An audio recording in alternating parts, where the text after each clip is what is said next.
Okay, let's take a look at how to set the water elemental up. So you just have to go into your folder, Cyberlunar, water elemental, and then you see this prefab.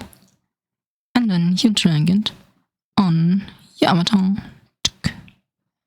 And then you see all the water stuff going on already.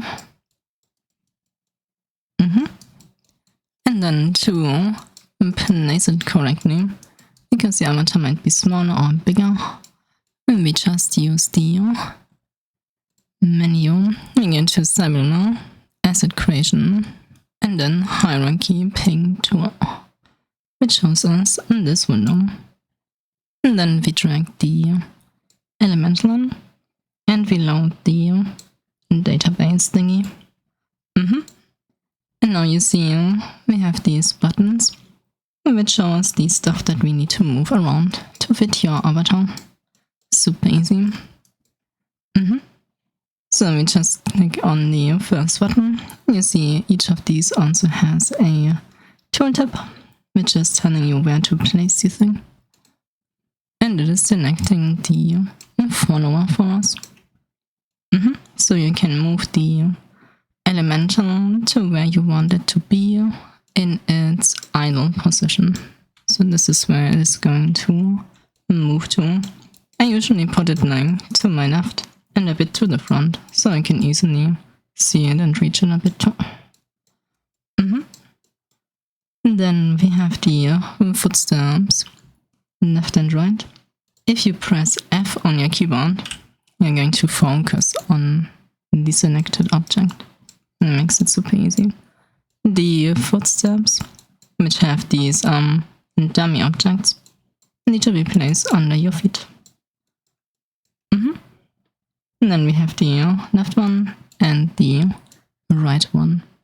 If you need to scale these up because you're taller, you can simply do this right on this object too. Then we have the main hand sword in the sheathed position, which by default is on the chest, so it gets linked to your chest bone. But if you switch this, for example, if you want it to be on your hip, you can also change them. But by default, you just click on the button to select it, and then you can move the sword around. If you want to scale these swords, you should scale them inside of the actual object, not inside of the positions. So as you can see, you have the sword objects right here, which you can scale up or down, so you can make it bigger or smaller.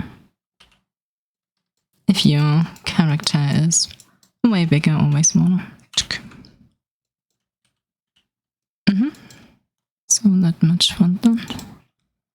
We move the shift position so it is on our back, and the handle should stick out a bit.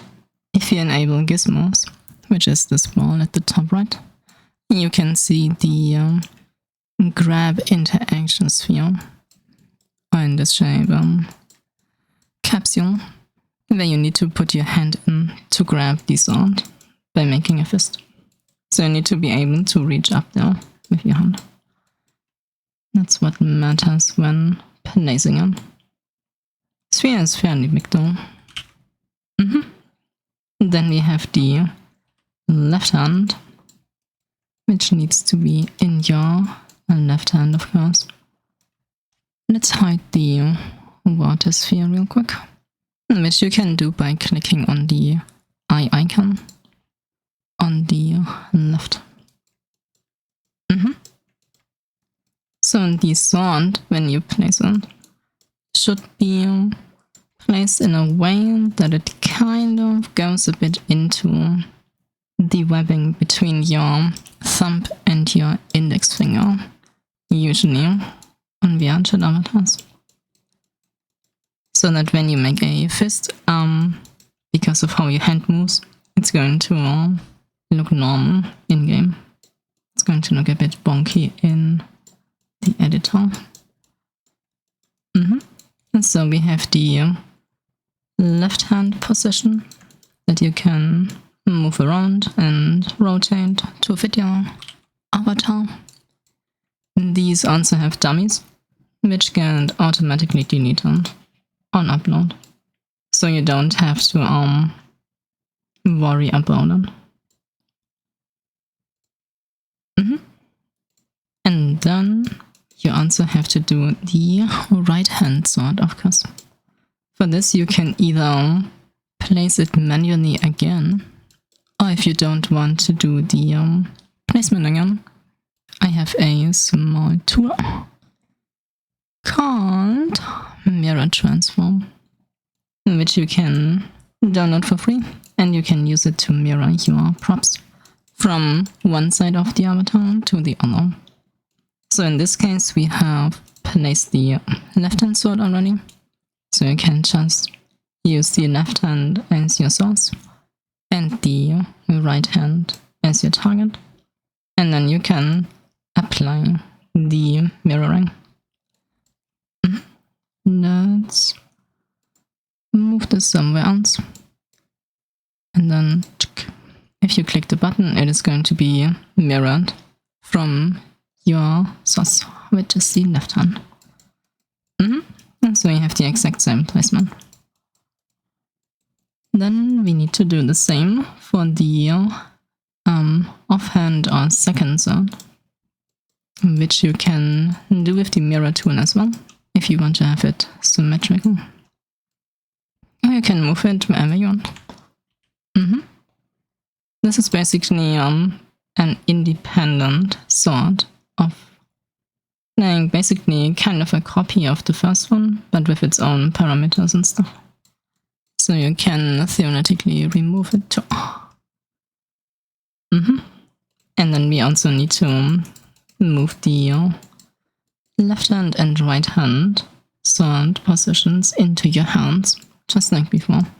You can simply copy the first ones if you want it to be symmetrical. So we have the left hand, and then you can just go on these 3 dots, copy, component. Then we go to the second sword, left hand, and the 3 dots, paste component values. And you have the sword in the same location. Then we have the gesture contacts, which are going to be used to toggle some of the effects like the rain or the shield bubble by performing a gesture above your head. So your left hand needs to go into this sphere, and your right hand needs to go into the other sphere. And then if you do a gesture combo, you can toggle effects on and off super easily without using the radial menu. So these just need to be in a good spot so you can put your arm in. They're fairly big. You can of course scale them up if you are a taller character, or make them smaller if you're a smaller character. You just need to be able to put your hand into the sphere. Then we have the water gun particles that we also need to move. And these are shooting a stream of water. If you go into the selected object and you expand it, you can play the particles to see how that's going to look like. Yeah. And then we need to move the object the tool gives us. It is going to spray in the direction of the big red arrow, and you just need to move it so it is anchored at your wrist.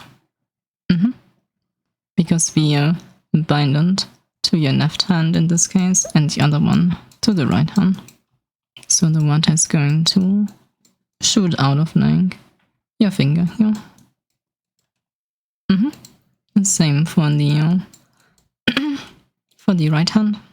You can use the mirror tool again if you have placed the first one nicely, to swap it to the other side. Then we have the headband effect, which we can put, basically you just need to move it up and down. So it encapsulates your head. So this is where people can put their hand to play the headband particles. Can of course scale this up and down as well, if you want to have it bigger or smaller. Next one. Then we have the grab position for the light, which is a small light system that you can grab from the avatar, like a magic water sphere. So the grab point is inside the water elemental, which means, like in the beginning, like I said, it's important that you have it in reach of yourself. So you can grab it if you want that. It also has menu controls, of course. And all we need to do for this is we need to adjust the left and right hand position. Let's hide the swords for a second. So the light ball just needs to be above your palm, basically.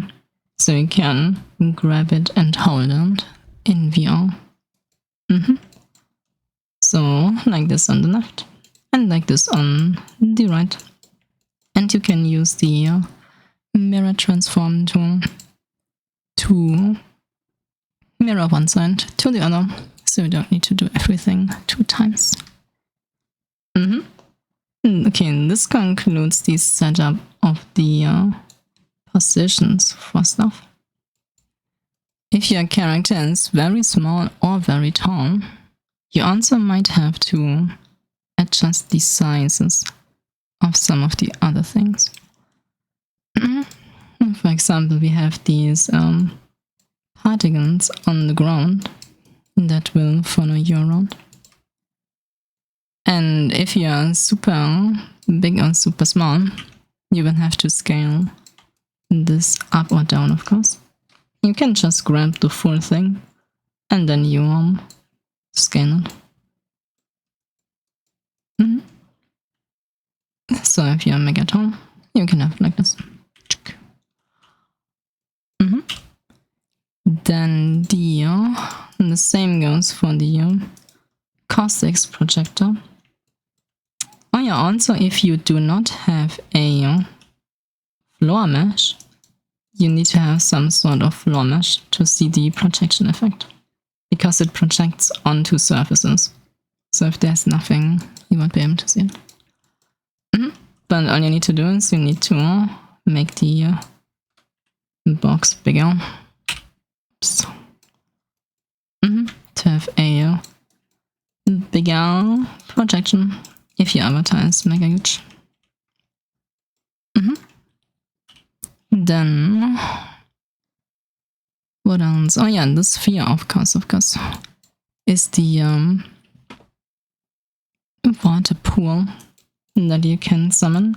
This does have a size slider already, so I would usually leave this as it is by default and not make it super big. And then we have the ambient particles, which you can make bigger if you want. Or you can also increase the radius of the effects.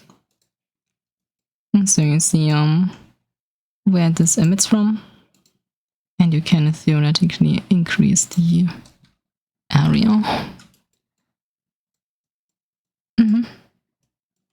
So you have a larger zone if you are Megaton, I guess. Or you can just leave it in 99% of cases. Okay, so we have these. What else do we have? The spawn splash This gets played one time when someone loads you for the first time. And if you want to have this bigger, you can of course scale it bigger too, if you are like 5 meters by default. Yeah, it should be good by default though. Then we have the Sheen sphere, which is this whole thing here.